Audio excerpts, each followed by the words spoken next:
नमस्कार दोस्तों, कैसे हो आप लोग। मुंबई और लखनऊ, अब देखो दोनों टीमों के लिए करो और मरो की स्थिति है। मतलब ये आईपीएल जो चल रहे हैं वो चल रहे हैं, बट थोड़ा सा सिचुएशन उल्टा हो रहा है कि जो टीमें स्ट्रॉन्ग कंटेंडर थी, यानी कि जो कंटिन्यू विनिंग कर रही थी, अब उनकी थोड़ी सी मतलब उनको भी हार का सामना करना पड़ रहा है। तो क्या इस मुकाबले में मुंबई की टीम विजयी हो रही है या फिर लखनऊ यहाँ पर बाजी मारने वाला है? एक एक डिटेल हम समझेंगे, टॉस के एनालिसिस भी समझेंगे, प्लेयर्स के परफॉर्मेंस को भी समझेंगे, और सबसे बड़ा जो दिक्कत हो रहा है इस टाइम इम्पैक्ट प्लेयर में दिखाई दे रहा है हमारे फैंटेसी खेलने वालों के लिए, मैं बता रहा हूँ। बट आज मैं उसको भी थोड़ा सा कट करने की कोशिश करूँगा। बॉलिंग सेक्शन में सबसे ज़्यादा जो गड़बड़ हो रही है बॉलिंग सेक्शन में हो रही है। कल का मैच, शाम वाला मैच अनएक्सपेक्टेड हुआ। मतलब बैक टू बैक जो प्लेयर्स, श्रेयस अय्यर भी परफॉर्म नहीं कर पाया, प्रियांश आर्या भी कर नहीं पाया, प्रभ सिमरन का तो पता था, ठीक है, गिल भी परफॉर्म नहीं कर पाया। तो थोड़ा सा कहानी आज के मैच में क्या हो सकता है, इस चीज़ को हम लोग समझने की कोशिश करेंगे। चलते हैं सीधा स्क्रीन पर। देखिए मैच नंबर जो है वो 47 नंबर का मैच है, ठीक है। 4 मई आज 7:30 बजे से मैच है, और ये मैच जो है मुंबई के ग्राउंड पर खेला जाने वाला है, मुंबई वर्सेस लखनऊ के बीच में, ठीक है। सबसे पहले हम लोग बात कर लेते हैं कि मुंबई की साइड से पॉसिबल प्लेइंग 11 में कौन कौन है। देखिए रियान रिकेल्टन और विल जैक्स दोनों ओपन कर रहे हैं। नमन धीर है, सूर्य कुमार यादव है, तिलक वर्मा हो गया, हार्दिक पांड्या हो गया, रॉबिन मिंज और रघु शर्मा। इसको इम्पैक्ट में चेंज किया था, पता नहीं इस मैच में खेलेगा कि नहीं खेलेगा, पता नहीं है, बट जो भी होगा देख लेंगे। इसके बाद क्रिश भगत है, ट्रेंट बोल्ट है, जसप्रीत बुमराह है और गजनफर है। ये आपको मुंबई की साइड से पॉसिबल प्लेइंग 11 आज के मैच में दिखने वाला है। अब अगर हम समझे पावर प्ले और डेथ की, तो पावर प्ले में ट्रेंट बोल्ट पहला और तीसरा, जसप्रीत बुमराह दूसरा और चौथा, क्रिश भगत पांचवा, छठा ओवर जो है वो गजनफर करके जा रहा है। डेथ ओवर्स के अंदर हार्दिक पांड्या 16, क्रिश भगत 17, जसप्रीत बुमराह 18 से 20 और ट्रेंट बोल्ट 19वां ओवर करते हुए आपको दिखने वाला है। अब लखनऊ, मिचेल मार्श और एडेन मार्करम दोनों ओपन कर रहे हैं। ऋषभ पंत और निकोलस पुरन है, उसके बाद आयुष बदोनी है, मुकुल चौधरी है, हिम्मत सिंह, मोहसिन खान इम्पैक्ट में चेंज कर रहे हैं, जॉर्जिया लिंडे है, इसके बाद मोहम्मद शमी है, प्रिंस यादव है और दिग्वेश राठी है। लिंडे खेल रहा है, अब देखते हैं क्या हो सकता है, ठीक है।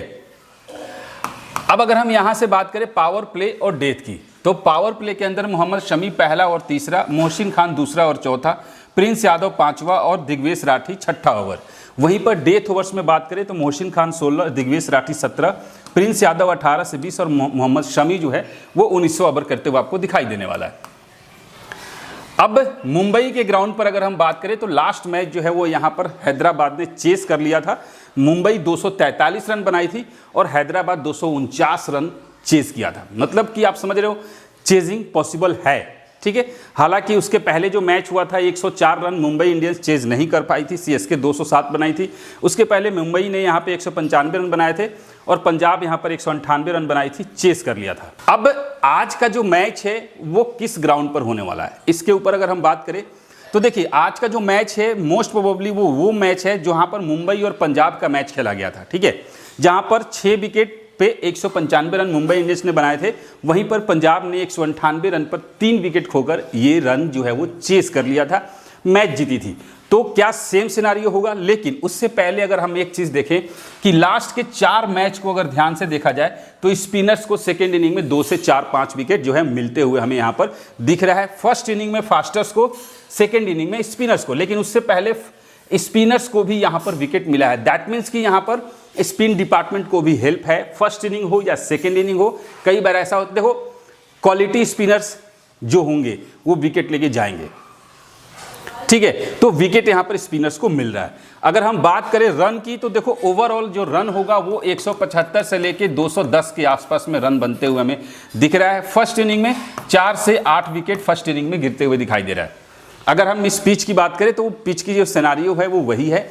अब हम लोग देखेंगे कि टीम अगर चेस कर रही है तो हमें वहाँ पर कितने विकेट फॉल कराना चाहिए।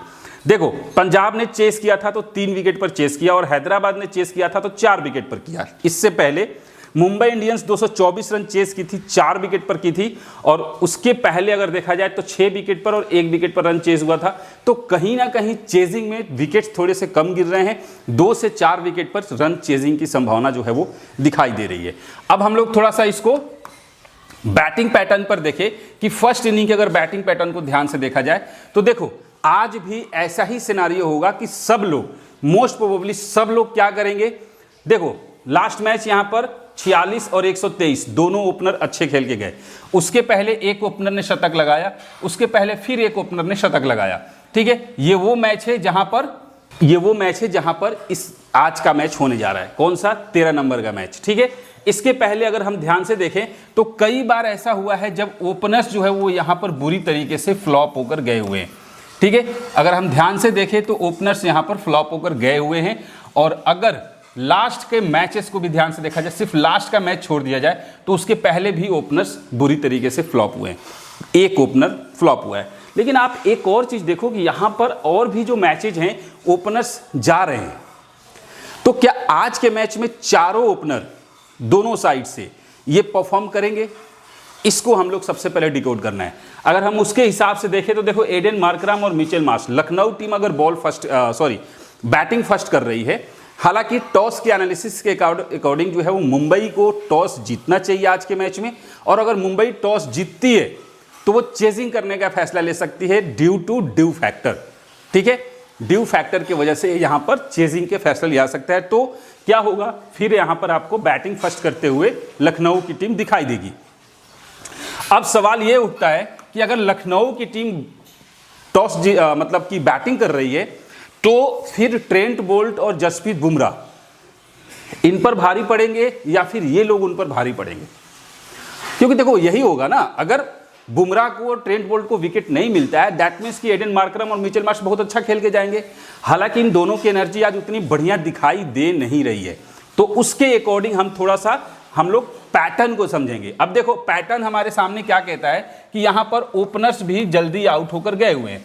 सिंपली आपको क्या करना है, किस किस पैटर्न पर टीम बनाना है। पहला पैटर्न आप लेके जाओ जहां पर आपको इस 7 नंबर के पैटर्न, जहां पे दोनों ओपनर में से एक थोड़ा सा खेलता है, दूसरा जल्दी आउट होता है, इसके बाद 3 नंबर, फिर यहां पर 5 नंबर, और फिर सीधा 7 नंबर का प्लेयर जो है वो बढ़िया खेल के जाता है। इसके बाद अगर आप नेक्स्ट पैटर्न पर जाने की कोशिश करोगे तो आप 11 नंबर के पैटर्न पर जाओ जहां पर दोनों ही ओपनर बहुत बढ़िया खेलते हैं, लेकिन 3 नंबर का खिलाड़ी आउट, फिर 4 और 5 नंबर का जो खिलाड़ी है वो अच्छा खेल कर जाता है। तो पैटर्न पर आपको टीम बनाना सीखना होगा। पैटर्न घूम कर वापस आता है। देखो कहने का मतलब क्या है, लोग कहते हैं पैटर्न वापस नहीं आता।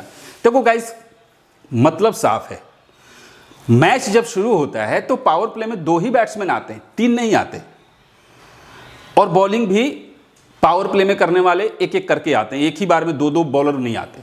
मतलब लॉजिक को समझो। ठीक है, टॉप के 6 प्लेयर, क्या टॉप के 6 प्लेयर रन बनाते हैं सारे के सारे? ऐसा तो कभी नहीं होता। ठीक है, तो ओपनर्स या तो खेलेंगे जल्दी या फिर जल्दी आउट होकर जाएंगे, यही कंडीशन होगा। और अगर जल्दी आउट होकर जाते हैं तो इस टाइप के हो सकता है, ऐसा भी आप कह सकते हो कि हो सकता है टॉप 3 प्लेयर फ्लॉप हो। तो आपके सामने टॉप 3 प्लेयर भी तो फ्लॉप हैं। इसके बाद देखो 2 नंबर, 3, 4 और 5 नंबर के प्लेयर अच्छा खेल कर गया। तो सिंपली पैटर्न यही है, इन्हीं पैटर्न्स पर टीम होना है, मैच होना है। अब पैटर्न्स का मतलब ये नहीं है कि यहां पर ये 23 रन पर ही आउट होगा, ऐसी कोई गारंटी नहीं है। 15 रन पर भी हो सकता है, या हो सकता है कि तीनों टॉप के खिलाड़ी जो है वो 0-0 पर आउट हो जाए, लेकिन पैटर्न घूम कर वापस आता है। अब देखो अगर हम लास्ट के 3 मैच को देखें तो लास्ट के तीनों मैच में एक एक ओपनर यहां पर शतक लगाकर गया हुआ है। आज भी ऐसा होगा, इसकी चांसेस कम है, क्योंकि लगातार 3 मैच यहां पे हाई स्कोरिंग हुआ है, मतलब खास तौर से बल्लेबाजों के फेवर में गया है। मुझे लगता है कि आज का जो मैच है वो बल्लेबाजों के फेवर में ना जाके बॉलर्स को हेल्प मिल सकता है, और उस कंडीशन पे हमें टीम बनाना है। ठीक है, बाकी वेबसाइट पे सारी चीजें अपडेट कर दिया है, बस टीम होगा वो भी मैं आपको 12 बजे तक अपलोड कर दूंगा। ठीक है, टीम की जो कॉम्बिनेशन होगी वो 12 बजे तक अपलोड कर दूंगा। बाकी टॉस प्रेडिक्शन PDF फाइल सारे वेबसाइट पर अपलोडेड है, जाकर आप लोग देख सकते हैं। ठीक है, तो पैटर्न के अकॉर्डिंग जाना है। अब सवाल उठता है कि अगर मुंबई की टीम बैटिंग फर्स्ट करती है तो विल जैक्स और रियान रिकेल्टन ये कैसा खेलेंगे, जबकि सामने है मोहसिन खान, मोहम्मद शमी, जस्ट लाइक मोहम्मद सिराज और मोहम्मद शमी के बॉलिंग में मुझे वो थोड़ी सी शार्पनेस दिखाई देती है। तो क्या मोहम्मद शमी को ये लोग खेल पाएंगे, रिकेल्टन और विल जैक्स? ये भी देखना होगा। तो इसी तरीके से इस चीज को हम लोग एनालाइज करेंगे, ठीक है। आगे इनके सारे रिकॉर्ड्स को हम लोग देखेंगे, फिर डिसाइड करेंगे। अब अगर हम सेकेंड इनिंग की बैटिंग ऑर्डर को देखें तो देखो सेकेंड इनिंग में भी टीम जो है वो कोलैप्स हो रही है, ऐसा नहीं है, लेकिन लास्ट के मैच को अगर देखा जाए तो दोनों ओपनर अच्छा खेले। यानी कि एक मैच ऐसा हुआ था लास्ट मैच जहां पे चारों ओपनर अच्छा खेल कर गए, और ये बहुत कम बार देखने को मिलता है। इनफैक्ट 10 से 20 मैच में एक बार ऐसा देखने को मिलता है जब चारों के चारों ओपनर जो हैं दोनों साइड से ये बहुत बेहतर परफॉर्म करके जाते हैं, ठीक है। नहीं तो ज़्यादातर केस में यहां पर विकेट जो है वो जल्दी गिर कर जाता है। देख लीजिए, लगभग मैचेस के अंदर विकेट जो है वो जल्दी गिर कर जाता है, आप देख लीजिए, ठीक है। तो यहां पर सेकेंड इनिंग में टॉप 3 में से मिनिमम 1 मैक्सिमम 2 प्लेयर को ही पिक करना है। उसके बाद 4 और 5 नंबर का जो खिलाड़ी होगा वो इंपॉर्टेंट होने वाला है। सेकेंड इनिंग में पैटर्न आपके सामने है, टीम बनाइए। अब देखिए बॉलिंग की बात करें, कल के मैच में भी ऐसा था कि फर्स्ट इनिंग में कोई एक बॉलर जो है वो 2 से 4 विकेट लेके जा रहा है, और खासतौर से फास्टर्स लेकर गया कौन? Jason Holder. लोगों की नजर रबाडा पर थी, निकल गया होल्डर। हालांकि होल्डर के पॉइंट्स ज्यादा दिखाई दे रहे हैं, मैंने पॉइंट्स में आपको बताया भी था, और कैप्टन वाइस कैप्टन में वाइस कैप्टेंसी के पिक में मैंने होल्डर का भी नाम दिया हुआ था, टेलीग्राम पर भी है, देख लीजिएगा। तो उस हिसाब से यहां पर क्या 4 विकेट तक का रेशियो दिखाई दे रहा है फर्स्ट बॉल में? अगर उसको हम लोग देखें तो देखो एक बार ऐसा हुआ है कि left arm fast medium bowler जो है वो 4 विकेट लेके गया था, और एक बार यहां पर 3 विकेट, बाकी के टाइम पर 1-1 2-2 विकेट है, क्लियर है। और अगर हम राइट आर्म फास्टर्स की बात करें तो अभी तक राइट आर्म फास्ट बॉलर जो है यहां पर विकेट लेके नहीं गया है, लेकिन हाँ 4 विकेट मिले हैं। Right arm fast medium bowler को 4-4 विकेट मिले हुए हैं, 3-3 विकेट मिले हैं, लेकिन कंटिन्यू नहीं मिला है। मतलब साफ है, right arm fast medium bowler या left arm fast medium bowler, just like Jasprit Bumrah हो गया, जस्ट लाइक आपके ट्रेंट बोल्ट हो गया, ऐसे बॉलर्स को 2 से 4 विकेट मिलने के चांसेज है। मोहम्मद शमी या फिर मोहसिन खान या प्रिंस यादव जैसे खिलाड़ी को 2 से 4 विकेट मिलने के चांसेज है। ऐसा यहां पर हमें कभी कभार हुआ है, लेकिन हुआ है। लेफ्ट आर्म ऑर्थोडॉक्स को 0 से 1 विकेट के चांसेस दिखाई दे रहा है। लेग स्पिनर्स को 0 से 2 विकेट के चांसेस दिखाई दे रहा है। ऑफ स्पिनर को भी 0 से 2 विकेट। तो हमें सबसे पहले फास्टर्स पर फोकस करना है। अब देख लीजिए सेकेंड इनिंग, अगर हम सेकेंड इनिंग की बात करें तो क्या सेकेंड इनिंग में 4 विकेट का रेशियो है? अगर उसको हम लोग कैलकुलेट करें तो देखो 3 विकेट, 4 विकेट, 3 विकेट यहां भी मिले हैं, लेकिन रिसेंट मैचेस को अगर हम देखें, रिसेंट के मैचेस को देखें तो 4-4 विकेट का रेशियो यहां पर बहुत कम हुआ है। इनफैक्ट फास्टर्स को उतना ज्यादा हेल्प भी यहां पर नहीं मिल रहा है। लेकिन कौन विकेट लेके जा रहा है? Left arm Orthodox. 4 wicket, 3 wicket, ठीक है, 4 विकेट, ठीक है। तो जी लिंडा आज कमाल कर सकता है, ठीक है। इसके बाद 2-2 विकेट भी मिला हुआ है, तो लेफ्ट आर्म ऑर्थोडॉक्स को विकेट मिल रहा है। लेग स्पिनर्स को सेकेंड इनिंग में उतना हेल्प नहीं है, ठीक है, सिर्फ एक बार 2 विकेट मिला हुआ है। और अगर हम ऑफ स्पिनर की बात करें तो 1 से 2 विकेट का चांसेज दिख रहा है। अब देखिए, अब अगर हम बात करें मुंबई की साइड से, रेयान रिकेल्टन पिछले मैच में बहुत अच्छी पारी खेलकर गया था, 123 रन की पारी है। आज के मैच में 50% चांसेज है, ठीक है। फिलहाल मैं अपने टीम में नहीं रखूंगा, मैं कंप्लीटली रिस्की टीम से जाने वाला हूं, कंप्लीटली रिस्की टीम, ठीक है, क्योंकि बॉलर्स के फेवर में आज मैं सोच रहा हूं कि मैच हो सकता है, तो उस हिसाब से जाएंगे। मैं रखूंगा 2-3 टीम बनाऊंगा, लेकिन बाकी के जो टीम होगा वो मैं रिकेल्टन को हटा के जाऊंगा। रिस्की मुझे लग रहा है, रिस्क सा लग रहा है, हालांकि प्लेयर अच्छा है लेकिन फिर भी रिस्की है, ठीक है। अब यहां से देखो नजर किस पर रखना है, तो तिलक वर्मा के ऊपर रखना है। और सूर्य कुमार यादव वापस से लास्ट मैच में अच्छा पारी खेलकर नहीं गया है। तो अब याद रखिएगा मैंने आपको क्या बोला था कि हर मैच में कोई ना कोई एक नया प्लेयर कैप्टन वाइस कैप्टन बन रहा है।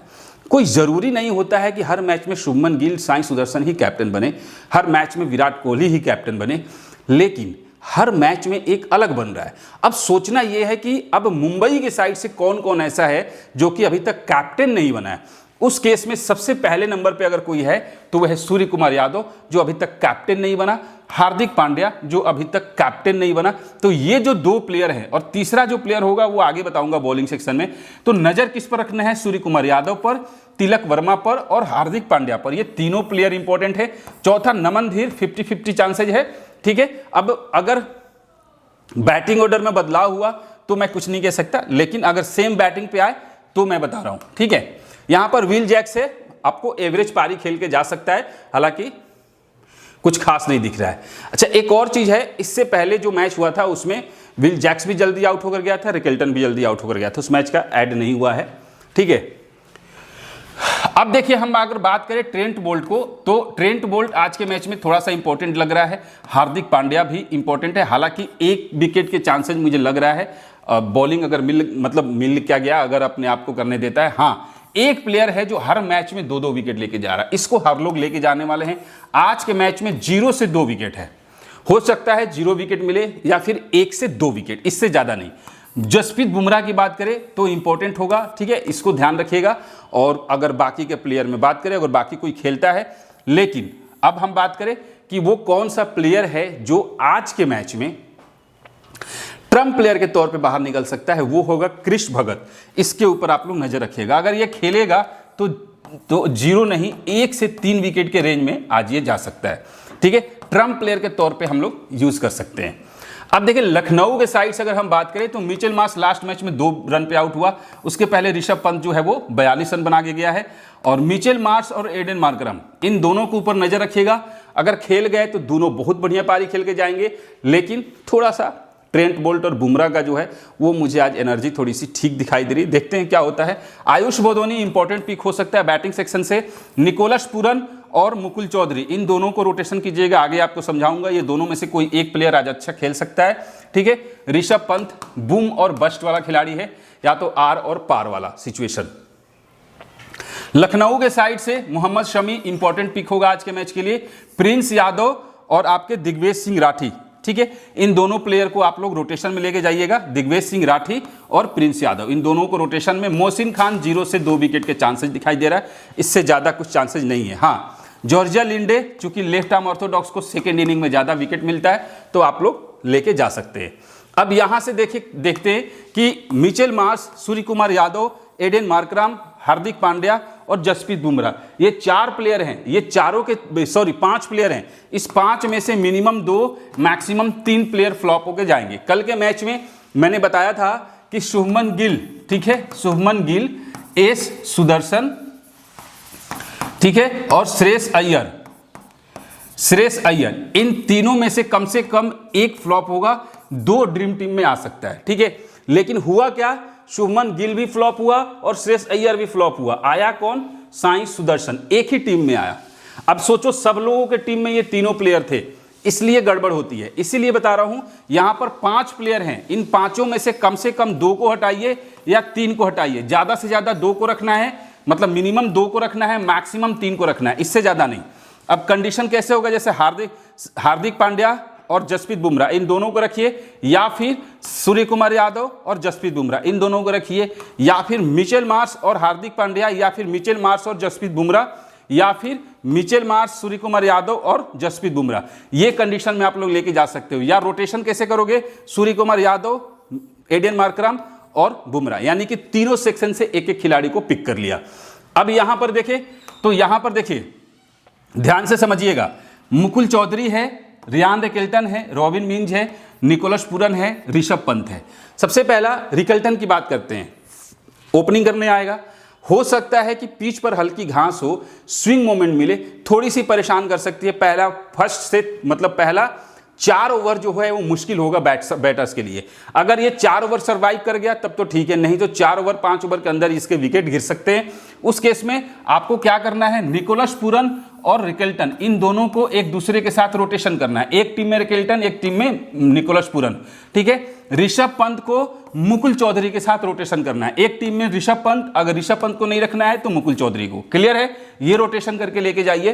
तो यहां से जो सेफ पिक में मुझे दिखाई दे रहा है, एक है निकोलस पुरन, दूसरा है ऋषभ पंत, तीसरे खिलाड़ी में मुकुल चौधरी, या फिर मैं यहां पर ये रोटेशन कर सकता हूं कि रिकेल्टन, हालांकि निकोलस पुरन को मैं फिलहाल लेके चल रहा हूं। निकोलस पुरन और रिकेल्टन, इन दोनों में से किसी एक को हम रोटेशन में लेके जाएंगे। क्लियर है, ऋषभ पंत को मुकुल चौधरी के साथ ही कीजिए, रॉबिन मिंज को मैं फिलहाल के लिए हटा रहा हूं, हालांकि बाद में देखते हैं क्या होगा। विल जैक्स के साथ हम इसको रोटेशन में लेके आएंगे।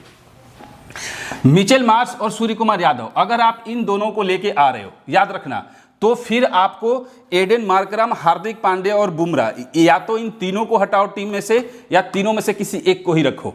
लेकिन सूर्य कुमार यादव को मिचेल मार्श के साथ रोटेशन करना है, तिलक वर्मा को ज्यों का त्यों फिक्स करके चलिए, और नमन धीर और बदोनी इन दोनों को रोटेशन में लेके आइए। क्लियर है?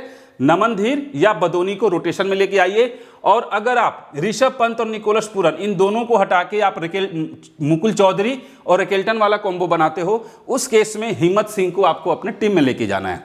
यहां पर एडेन मार्करम और हार्दिक पांड्या इन दोनों को एक दूसरे के साथ रोटेशन करना है। विल जैक्स का रोटेशन आपको रॉबिन मिंच के साथ करना है। क्लियर?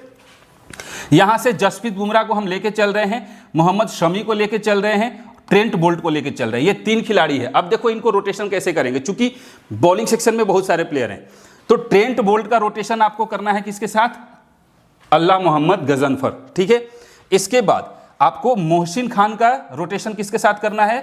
प्रिंस यादव के साथ। मोहम्मद शामी को ज्यों का त्यों रहने दो, या फिर मोहम्मद शामी पे रिस्क लग रहा है, रिस्क लेना चाहते हो तो फिर दिग्वेश राठी के साथ जाओ। क्लियर है? जसप्रीत बुमराह, और इसके बाद आपको एक प्लेयर लेके जाना है, कृष्ण भगत। ठीक है? ट्रम्प प्लेयर के तौर पे। तो ये बॉलिंग सेक्शन में जो मेरे हिसाब से इंपॉर्टेंट प्लेयर हैं वो है बुमराह, मोहम्मद शमी, कृष्ण भगत, और एक प्लेयर होगा ट्रेंट बोल्ट। ये चार प्लेयर जो है मुझे इंपॉर्टेंट लग रहे हैं। पांचवें प्लेयर को रोटेशन में हम लोग या फिर इन्हीं में से रोटेशन करके जाएंगे। क्लियर है? अब देखिए मुंबई के साइड से अगर हम वेन्यू पे बात करें तो रियान रिकेल्टन का 51 का एवरेज हो गया है, 11 मैच में 462 रन है। विल जैक्स का सिर्फ 29 का है, नमन धीर का सिर्फ 22 का है, सूर्य कुमार यादव का 40 का एवरेज है इस ग्राउंड पर। तो सूर्य कुमार यादव और रियान रिकेल्टन इन दोनों का परफॉर्मेंस इस ग्राउंड पर बढ़िया है। विकेट्स में जसप्रीत बुमराह है जो 53 मैच में 63 विकेट है, गजनफर का 4 मैच में 6 विकेट हो गया है, ट्रेंट बोल्ट का 21 मैच में 24 विकेट है, हार्दिक पांड्या का बहुत कम है, 46 मैच में सिर्फ 37 विकेट है इस ग्राउंड पर। अब अगर हम हेड टू हेड की बात करें तो मुंबई की साइड से रियान रिकेल्टन का 2 मैच में सिर्फ 68 रन है, 34 का एवरेज है, और अगर हम विल जैक्स को देखें तो 2 मैच में सिर्फ 34 का है। दैट्स वाई मैं थोड़ा सा इनको अंडर एस्टिमेट करके लेके चल रहा हूं फिलहाल के लिए। नमन धीर 3 मैच में 133 है, हेड टू हेड में 133 मतलब 133 रन बनाया है। ठीक है? सूर्य कुमार यादव 8 मैच में 215 मात्र 27 रन बनाया है। तो अगर हम देखें तो सिर्फ मतलब एवरेज एक नमन धीर है जो कि ठीक ठाक परफॉर्मेंस करके गया है लखनऊ के अगेंस्ट, नहीं तो बाकी प्लेयर्स का रिकॉर्ड उतना बढ़िया नहीं है लखनऊ के अगेंस्ट। अब देखो ट्रेंट बोल्ट 7 मैच में 12 विकेट लेके गया है, इसीलिए ट्रेंट बोल्ट को मैं फिक्स लेके चल रहा हूं क्योंकि हेड टू हेड में परफॉर्मेंस जो है इसका बहुत बढ़िया है। जसप्रीत बुमराह का भी ठीक है, हार्दिक पांड्या का उतना बढ़िया नहीं है। बाकी कृष्ण भगत और गजनफर और रघु शर्मा ये लोग खेले नहीं है, इनको हम लोग रोटेशन में लेके चलेंगे। मुंबई के साइड से अगर हम बात करें तो यहां पर रिकेल्टन अगर फर्स्ट बैट करता है तो आप लोग लेके जाइए, विल जैक्स सेकंड बैट करता है तो लेके जाइए, नमन धीर फर्स्ट बैट में अच्छा खेल के जा रहा है, सूर्य कुमार यादव दोनों इनिंग्स में 34-34 का एवरेज है, हार्दिक पांड्या की अगर बात करें तो फर्स्ट बॉल में इंपॉर्टेंट हो सकता है, तिलक वर्मा दोनों ही इनिंग्स में इंपॉर्टेंट होगा। इसके बाद कृष्ण भगत की बात करें, अभी विकेट मिला नहीं है इसलिए थोड़ा सा हम इसको रोटेशन में लेके चलेंगे। ट्रेंट बोल्ट दोनों इनिंग्स में परफॉर्मेंस सही है, जसप्रीत बुमराह का भी दोनों इनिंग्स में परफॉर्मेंस सही है, अल्लाह गजनफर सेकंड इनिंग में इंपैक्ट डाल रहा है तो सेकंड इनिंग में लेके जाएंगे। अब देखिए मुंबई की साइड से जो प्लेयर बेंच पे बैठे हुए हैं उनके रिकॉर्ड आपके सामने दिख रहा है, उनको इस तरीके से रोटेशन जो खेलेगा उसको देख लीजिए। और उसके बाद लखनऊ के प्लेयर्स की बात करें वेन्यू पर तो मिचेल मार्श का सिर्फ 23 का एवरेज है और एडेन मार्करम का सिर्फ 24 का एवरेज है। इस ग्राउंड पर इन दोनों का रिकॉर्ड बढ़िया नहीं है। ऋषभ पंत का बढ़िया है, 37 का एवरेज है, और इसके बाद आयुष बदोनी है जो 5 मैच में 130 रन बना के गया। अगर विकेट्स की बात करें तो मोहसिन खान को मिले हैं 4 मैच में 6 विकेट, और शमी जो है 11 मैच में 16 विकेट लेके गया है इस ग्राउंड पर। अब देखिए अगर हम बात करें हेड टू हेड के परफॉर्मेंस का तो मिचेल मार्श का 4 मैच में 132 है, 33 का एवरेज है, और एडेन मार्करम का 7 मैच में 183 है, 37 का एवरेज है, निकोलस पूरन का 31 का एवरेज है। ठीक है? तो ये 3 जो खिलाड़ी हैं इन तीनों खिलाड़ी का रिकॉर्ड जो है वो बढ़िया है। ऋषभ पंत का सिर्फ 24 का एवरेज है। और अगर हम बात करें विकेट्स की तो विकेट्स में लगभग सबका सेम है, बराबर है। मोहसिन खान है 5 मैच में 6 विकेट, और मोहम्मद शमी को 15 मैच में 14 विकेट मिले हैं, बाकी सबका एवरेज है या फिर एवरेज से बिलो है। अब देखिए लखनऊ के साइड से अगर हम बात करें तो मिचेल मार्श फर्स्ट बैट में अच्छा खेलता है, फर्स्ट इनिंग में इसका एवरेज अच्छा है, एडेन मार्करम का सेकंड इनिंग में एवरेज अच्छा होता है, ऋषभ पंत का दोनों इनिंग्स में ठीक है, निकोलस पूरन का दोनों इनिंग्स में ठीक है, आयुष बदोनी का फर्स्ट इनिंग में ठीक है, मुकुल चौधरी का सेकंड इनिंग में एवरेज अच्छा है, हिम्मत सिंह का सेकेंड इनिंग में ट्राई कर लीजिए। जॉर्जिया लिंडे की बात करें तो इसका एवरेज दोनों इनिंग्स में बराबर बराबर है। मोहम्मद शमी फर्स्ट बॉल में बहुत इंपॉर्टेंट हो सकता है। प्रिंस यादव फर्स्ट बॉल में इंपॉर्टेंट होगा और दिग्वेश राठी सेकेंड बॉल में और मोहसिन खान भी सेकेंड बॉल में इंपॉर्टेंट होगा। क्लियर है। लखनऊ के साइड से जो बेंच पे बैठे हैं उनके रिकॉर्ड आपके सामने दिख रहा है, देख लीजिएगा, स्क्रीनशॉट ले लीजिएगा। अब हम बात कर लेते हैं प्लेयर बैटल की, तो देख लीजिए आपके सामने है, स्क्रीनशॉट ले लीजिए या फिर पीडीएफ फाइल जो है वो वेबसाइट पर है, आप लोग देख सकते हो। ठीक है। अब देखो प्लेयर बैटल में मिचेल मार्श के साथ क्या है। जसप्रीत बुमराह ने 4 इनिंग में 2 बार आउट किया ओडीआई में और ट्रेंट बोल्ट ने भी 7 इनिंग में 2 बार आउट किया है। वहीं पर एडन मार्करम को भी 4 इनिंग में 2 बार आउट किया है बुमराह ने। और निकोलस पुरन को शार्दुल ने, केशव ने, ट्रेंट बोल्ट ने आउट किया है। ऋषभ पंत को जसप्रीत बुमराह ने 14 इनिंग में 7 बार आउट किया है। तो बहुत स्ट्रॉन्ग मैचअप है। और इसके बाद आयुष बदोनी को ट्रेंट बोल्ट ने आउट किया है 5 इनिंग में 3 बार। और इसके बाद जॉर्जिया लिंडे को केशव महाराज ने आउट किया है, हालांकि केशव महाराज खेलेगा नहीं, देखते हैं। और इसके बाद हम बात करते हैं पॉइंट्स की। तो देखो ऋषभ पंत का पॉइंट्स कुछ खास नहीं दिखाई दे रहा है, 28 से 68 के आसपास में है। निकोलस पुरन का थोड़ा सा आज ठीक ठाक दिखाई दे रहा है। इसके बाद मोहम्मद शमी है, 1 से 3 विकेट के रेंज में दिखाई दे सकता है। मिचेल मार्श का 20 से 75 के आसपास में पॉइंट है। और मुकुल चौधरी की बात करें 25 से 60 के आसपास में पॉइंट है। तो आपको देख लो मुकुल चौधरी और ऋषभ पंत इन दोनों का लगभग बराबर बराबर दिखाई दे रहा है। एडन मार्करम की बात करें 35 से 85 है। बदोनी 28 से 72 दिखाई दे रहा है। मोहसिन खान का 45 से 95 2 से 3 विकेट के रेंज में दिखाई दे रहा है। और इसके बाद प्रिंस यादव 10 से 35 पॉइंट है। मोहसिन खान और प्रिंस यादव इन दोनों को आपको रोटेशन में लेके जाना होगा। अब आइए मुंबई के साइड से अगर हम बात करें, रोहित शर्मा खेल नहीं रहा है। हार्दिक पांड्या का एक एवरेज दिखाई दे रहा है अच्छा, 50 से 95 पॉइंट है। सूर्य कुमार यादव का 60 से 125 के पॉइंट है। जसप्रीत बुमराह का ज़्यादा दिखाई दे रहा है। तिलक वर्मा का भी ज़्यादा दिखाई दे रहा है। दिखाई तो ज़्यादा देता है लेकिन ये जल्दी चलते ही नहीं है, पता नहीं क्या हो गया इनको। ट्रेंट बोल्ट एक अच्छे पिक में आज हो सकता है। और इसके बाद रियान रेकिल्टन का देख लीजिए 10 से 35 रन है, 18 से 55 पॉइंट दिखाई दे रहा है। नमन धीर का भी 10 से 28 है, 15 से 40 पॉइंट दिखाई दे रहा है। और किसी का कुछ खास नहीं है। विल जैक्स की बात करें 20 से 45 यानी 25 से 85 पॉइंट। अगर बॉल से ले लिया पॉइंट तो शायद इसका ठीक ठाक दिखाई देगा। तो ये हो गया मुंबई की साइड से जो प्लेयर्स हैं किसको किसको लेना चाहिए। ठीक है। अब हम यहाँ पर टीम की अगर हम बात करें तो देखो, अब देखिए यहाँ पर मैंने ऋषभ पंत को रखा है, निकोलस पुरन को रखा है। ठीक है।